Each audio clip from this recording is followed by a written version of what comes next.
So what's up mga kamikmik, and so welcome back na naman po sa ating munting YouTube channel.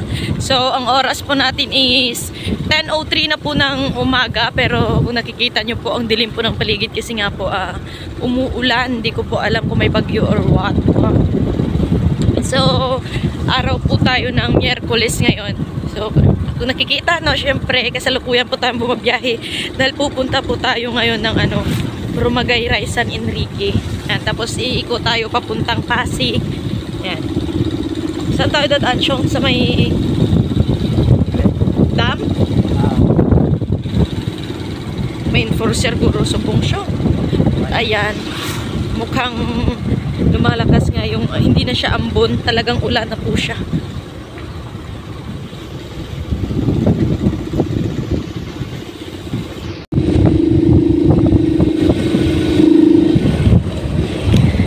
So ayan na nga mga kamikmik, kung nakikita nyo nga po is meron na nga po ditong peryahan sa Kalakaan. Hindi ko alam kung kailan yung fiesta, parang March pa ata, pero may perya na, oh. Yan. Ano ba tawag dyan? Basta perya. Ewan ko, kasi hindi siguro yun. May patukimus. Ayan, habang nandito po kami sa Kalakaan mga kamikmik is may nakita po akong napakalaking kagang. Kagang. So bali inaayos po yan dito. Ayan. Diba? Ang taas. Pag ikaw nahulog dyan, shoreball. Tatapos buhay mo. Bali inaayos po yan ulit kasi nga po nasira po yan dito. Oh. Ayan. Bali nagka-landslide ba?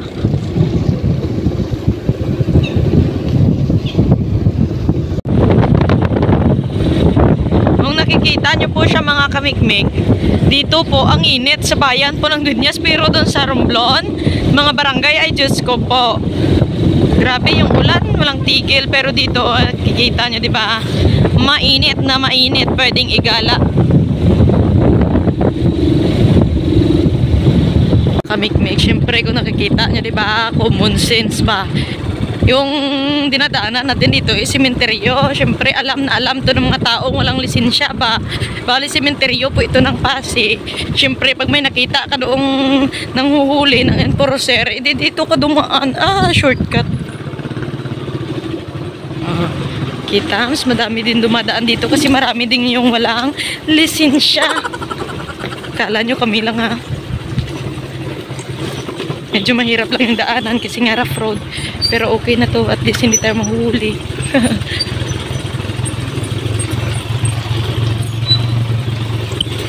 Alright, so yan na nga mga kamikmik. Bali, nandito na nga po tayo sa may San Enrique. Bali, di ko alam kung anong part na po yan dito. Lingkod? Lingkod? Lingkod, San Enrique.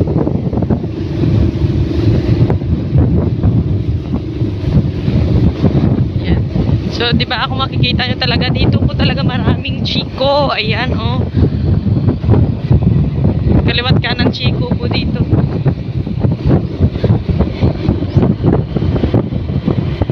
Ayan.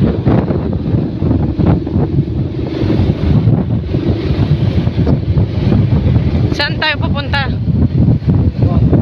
Sa? Sa lingkod, gitmaan. Diyan lang. Ganda. Yung puro puno yung makikita mo. Ganyan. So, ayun na nga mga kamikbig. Bali, nandito na nga po tayo. Yan, oh. Yan, kung nakikita nyo po is puro puno po ng chiko yung nasa likuran ko. Bali, ito pong lahat kung nakikita nyo po yan. Yan, o yung mga malinis na yan. Bali, dito po kasi nagtatrabaho si Mar. Yan. Dito po sa may San Enrique, sa may lingkod San Enrique, 'di ba? Layo ng tinatrabahuhan niya. Mula Romblon, Dueñas, bumabiyahe pa po siya ng maaga papunta dito sa may sa may San Enrique. So, ayan. Papakita ko po sa inyo kung ano po yung mga ginagawa niya dito. So, let's go. Ayan siya mga kamikmik. O, bali nililinisan niya tong buong gubat na to. Yung buong taniman ng chiko. So, yan. Meron din dong langka. Ayan. Ayan. O, bali hanggang doon na siya. Ayan. Hanggang doon na. O, diba? Ayan. So, punta pa tayo dito. Ayan. Daming prutas dito. May langka. Ayan, o. Yan. Ngayon lang din ako nakapasok dito mga kamikmik. Ngayon lang ako nakasama sa kanya dito. Di ko sure. Baka may babae siya dito sa sa puno ng chiko, ganyan. Kaya dito siya bumabalik-balik. Charis! Kinakausap ko nga si Marsyong nakako. Bakit ang layo ng tinatrabahuhan niya, balik pa rin siya ng balik. May trabaho naman sana dun sa sa Romblon. Talagang nagpupursige si Marsa dito sa may lingkod San Enrique. Di ko alam kung anong binabalik-balikan dito, trabaho or yung iwan ko lang sa kanya. Sabi ko sa kanya, baka may chicks ka doon sa ilalim ng puno ng chiko, ha. Nagsama silang dalawa. Kahit tatlo pa sila. Charis.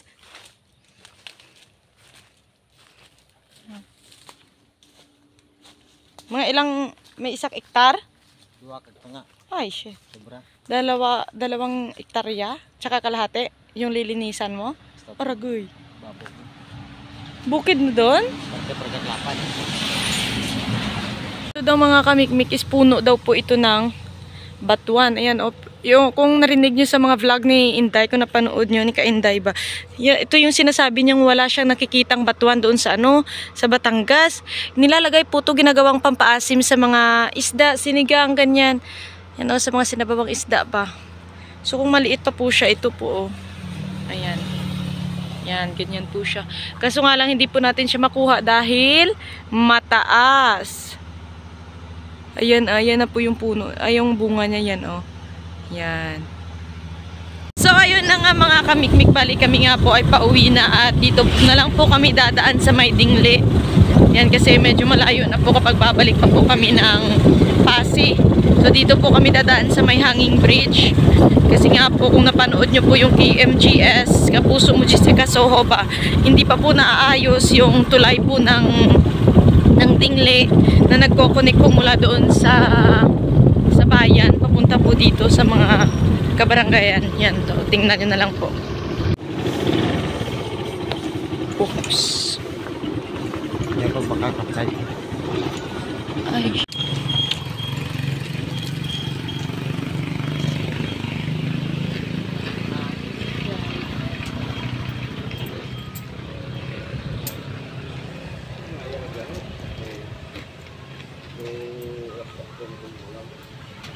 Ado.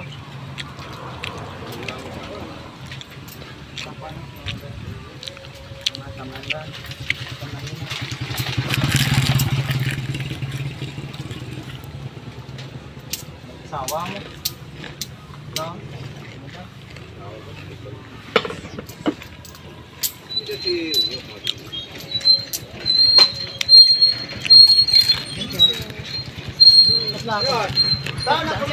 So ayun na nga mga kamikmik, bali may dadaanan po kasi kami nagbebenta nitong fried isaw.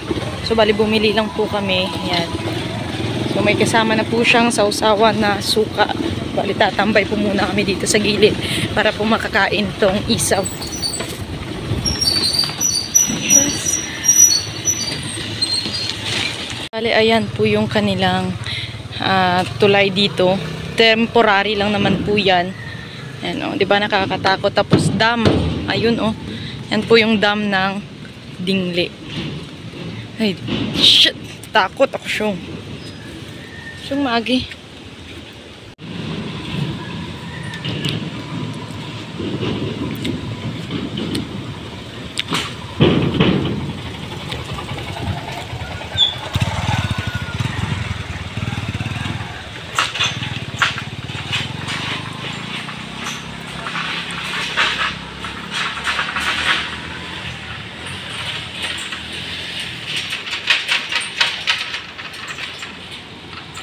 Malalim kaya yan dito, Jong?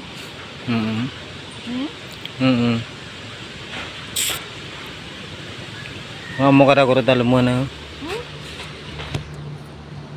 Alin na sa banting karang kabre pa babaw nga. Kwarterak dalam. Talaga? Tama puro labatos kile daw. Buo imok jaguro ta trag ko. Ito lang anghang.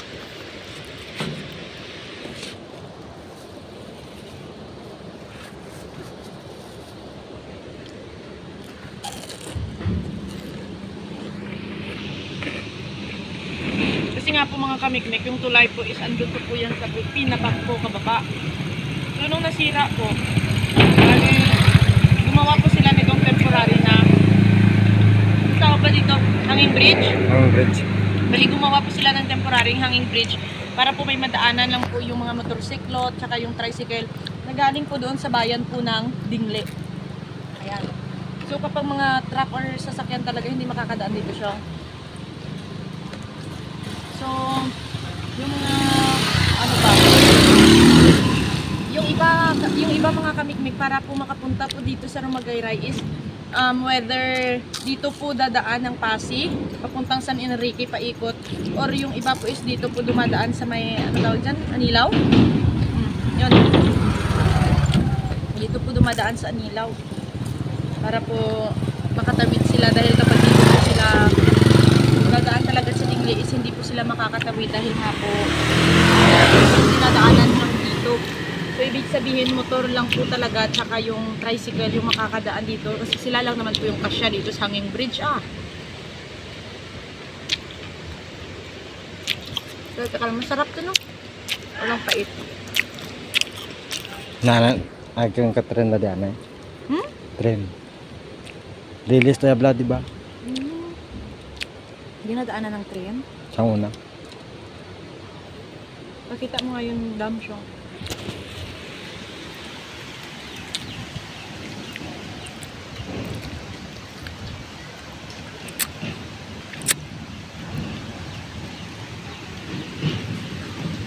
Tama ka?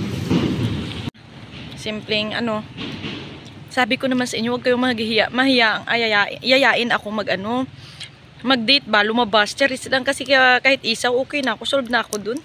Kain lang tayo sa gilid-gilid, ganyan. Wala akong problema.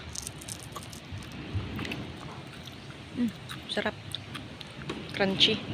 Yan yung mga kamikmik ha. Hindi pwedeng magsabay yung tricycle saka yung motor dyan. Diba? Kailangan pag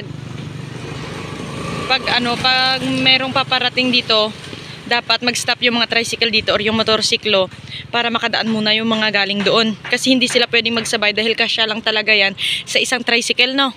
Yan. So yan, tingnan nyo. May magkakasabayan dito. May tricycle dito. Bali papunta sila pa uwi. Diba? Kita nyo naman yung space, diba? Konting-konti lang, kasya lang talaga yung isang tricycle. Kaya hindi pwedeng magkasalubong sila kasi pag nagkasalubong, syempre, banggaan talaga yun, hindi na makakaiwas ba? Wala ka namang iiwasan dyan.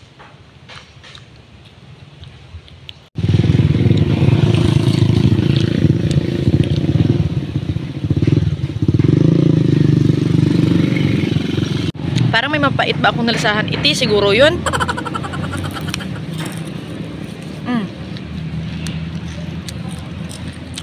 Sarap. Masarap kahit may iti.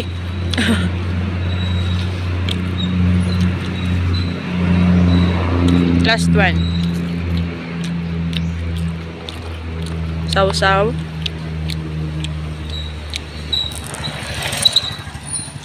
Kain.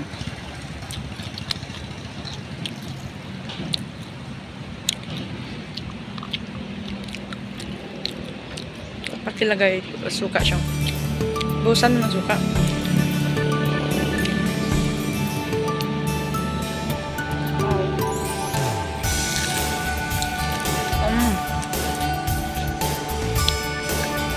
Last bite. Suka pa. Okay na.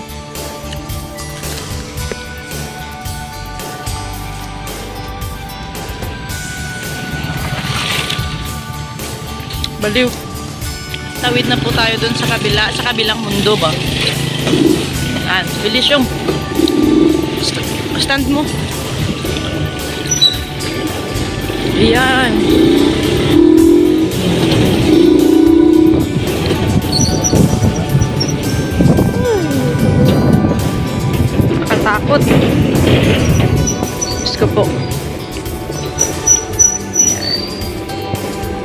Ayan. So, pagdating dito, syempre, rough road.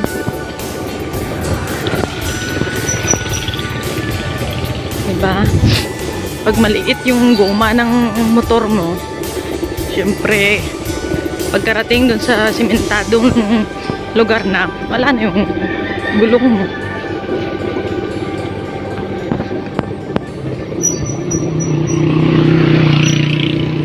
Bilis ng tatay magpamaneho ah.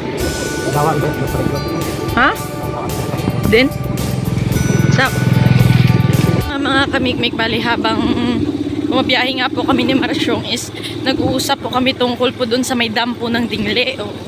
So marami daw po talagang nagchichismisan kasi puro marites din yung tao na ano ba tawag dun? Parang yung may humihigop ba sa'yo kapag may mga maliligo dyan. Kaya ngayon pong mga panahon is wala na po naliligo dyan sa may dam daw po ng ng Dingle. Kasi nga po, delikado na talaga ba. Mariit ba? Ganyan. Alamin nyo kung ano yung mariit. Ayoko mag-explain. Ay, ambot ninyo ah. Yun bang parang may mga engkanto ganyan. Tapos sabi lang naman na meron din daw po dyang shokoy na nanghihila pababa. Ayan. So, pag ikaw lumangoy ka doon, tapos hinila ka ng shokoy, ay sure ball, tapos buhay mo dyan, hindi ka na talaga makakaahon doon. Sobrang lalim ba naman nun? No? Ang kuha ng kawayan. Sa Kalayon? Ay, Diyos ko.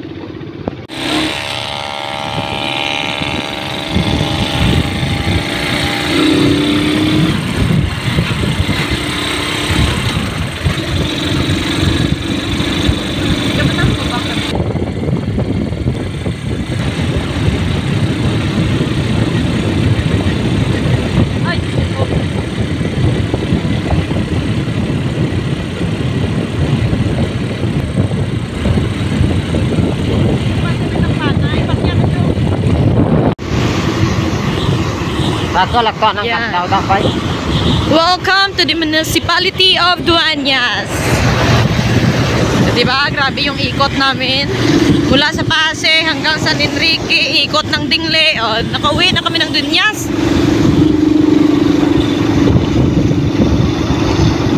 Rekta uwi na ba tayo, Show? Kami man.